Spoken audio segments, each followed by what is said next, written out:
yewe mwana w'Adamu uri ugihumeka, ese niwashimira Imana ikugejeje aya magingo.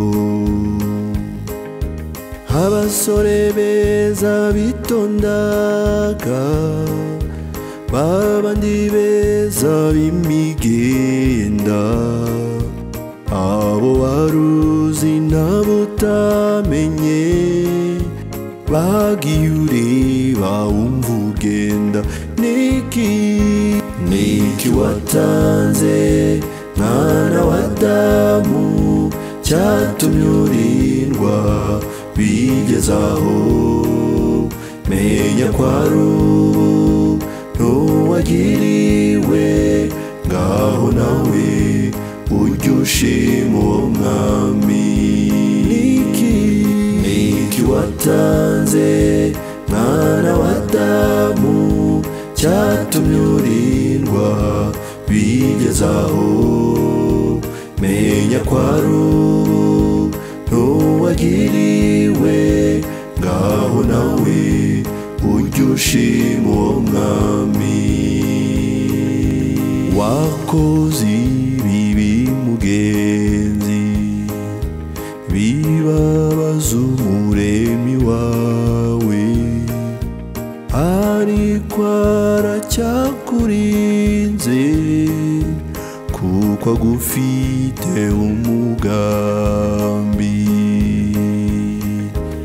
Abakobwa beza bitondaga, bari barinze ubwari bwabo, abo waruzi nawe utamenye, bagiye ureba wumva ugenda.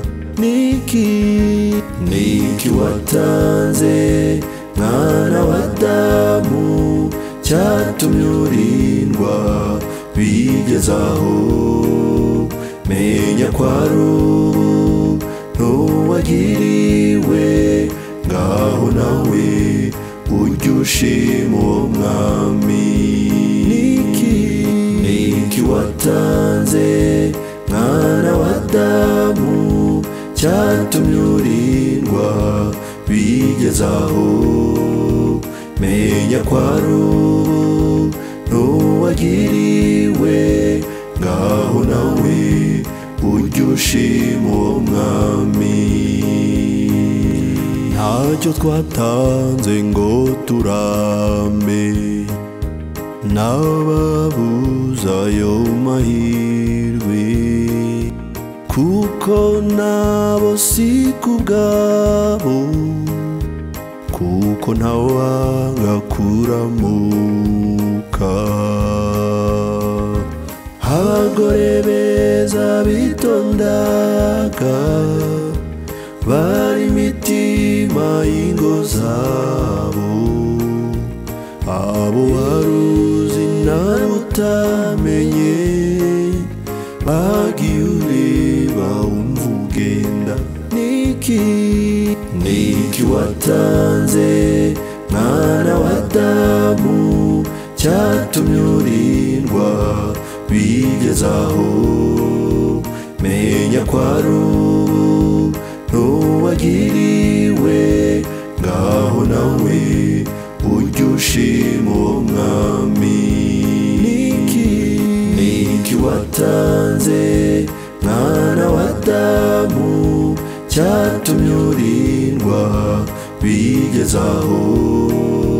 Menya ko ari ubu ntuwagiriwe, ngaho nawe ujye ushima uwo mwami. Abo mu rungano rwawe bamwe ntabwo bakiriho, nyamara benshi muri bo bakurushaga ubutungane. Abagabo beza bitondaga, bazi gucunga iby'ingo zabo, abo waruzi n'abo utamenye, bagiye ureba wumva ugenda. Niki watanze mwana wa Adamu cyatumye urindwa bigezaho?